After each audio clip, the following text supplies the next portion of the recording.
Finally, after all this time, my Blaux Portable AC finally arrived. And it's not even the one I ordered. Great.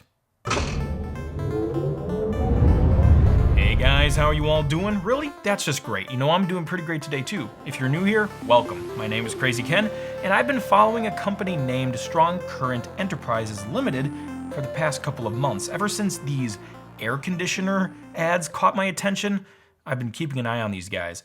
And if you haven't seen the first parts of this amazing journey, I recommend checking those out first. In summary, these Blaux ads claimed that this thing was a revolution to the aircon industry. So ever since I started doing the episodes about this product, let's just say those ads have been taken care of. I haven't seen many of them lately. In the end, it's just a tiny swamp cooler. It's not an air conditioner by any reasonable consumer standard. So, now here we are. The product finally arrived, but it's not the one I ordered. It looks a little bit different.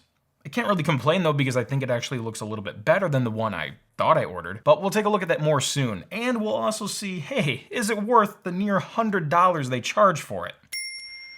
But before we dive into all of that and my tests, here's a little update on the communications I've received from the company.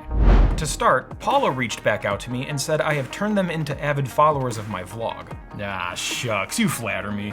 But in regards to my past questions, when I asked about who manufactures their product, they couldn't disclose that information. Alrighty then. Then I got another email from the Strong Current legal team. They heard that I received my product and asked how it's been. Well, I'm glad you asked. For all intents and purposes, let's just pretend the past stuff didn't happen. It's not a magical device. It's just a tiny swamp cooler. So, how well does this thing actually work, and is it worth the $100? Let's dive in. So this product is called the Blaux Classic Desktop AC, I guess. It does look different than the unit on the website, and it goes by a different name. And don't be fooled by the shininess, it's not metal, just plastic. There's adjustable vents on the front along with a power knob, and there's a built-in blue mood light. On the inside, we have the water curtain and the ice tray. This was another thing that confused me because I don't remember an ice tray being a feature of this product. In fact, on the website, they just show someone pouring water into the top of the device, and that's it. But this one works completely differently. I don't know.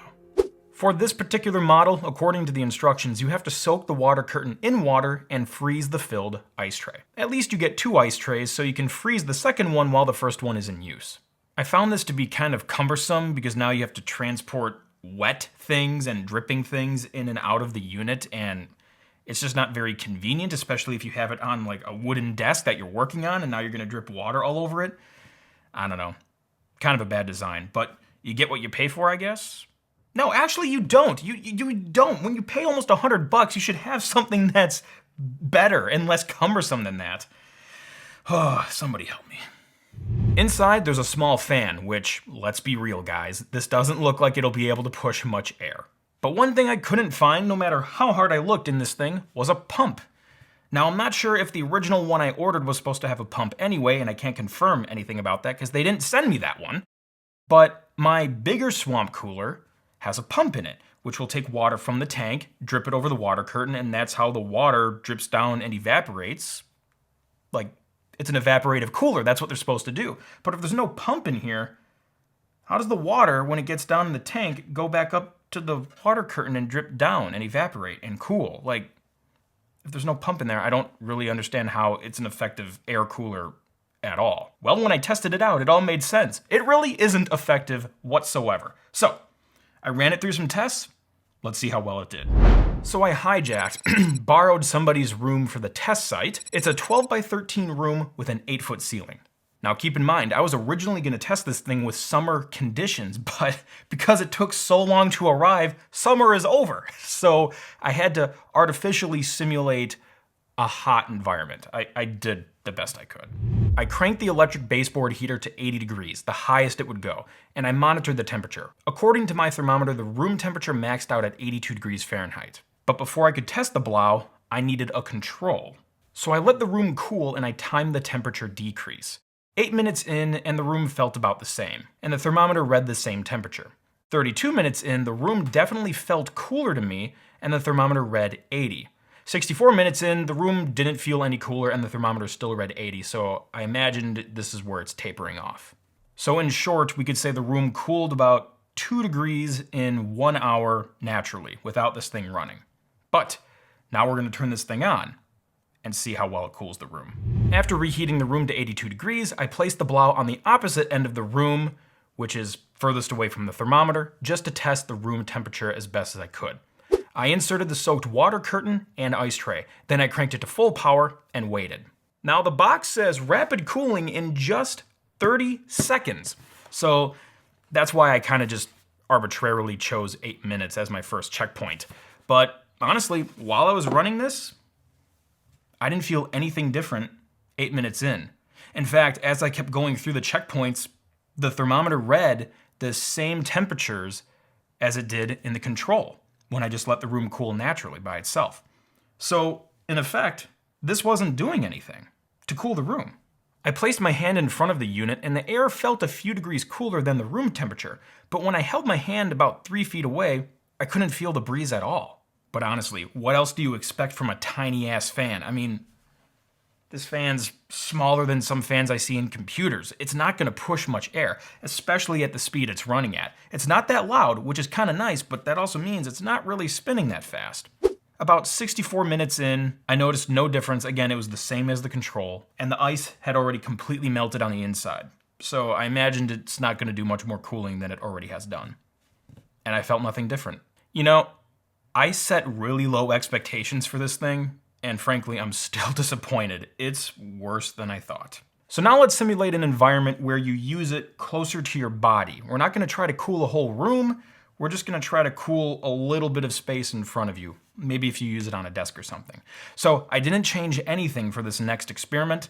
I just moved the thermometer about 1 inch away from the vents just to try to, give it a little bit of a head start. 1 inch, it should be able to handle that. Within 8 minutes of cooling, the thermometer dropped from 79 degrees to 70, so it's able to cool quickly at short distances, but again, you're not going to feel the breeze from more than 2 to 3 feet away. So if you're lying in bed and you use it on your nightstand, you're not going to feel it unless you lay close to it. Then it might do something. Or if you put it on your desk, if it's about this far away, you'll probably feel it, so that's probably not a huge problem. But other than that, you're not going to be able to cool a room with this thing, which is a pretty big contrast to that bold statement they claimed in that one ad. Now, granted, they took the ad down, so I'll give you points for that, but still, wow, what a load of BS. Another problem with this thing is overflowing. I know it says do not overfill, but hey, this is Krazy Ken. We have to push the boundaries a little bit here. Big mistake. So I put the ice in there, I ran it, but then I put another frozen ice tray in there and ran it, and yeah, a few minutes in, the tank was overflowing and it was leaking all over the table. I'm just glad I checked frequently because the water was about to drip off the edge of the surface. So if it can't handle 2 ice trays, because the tray is so small, that means you have to empty out the tray every time you want to use it.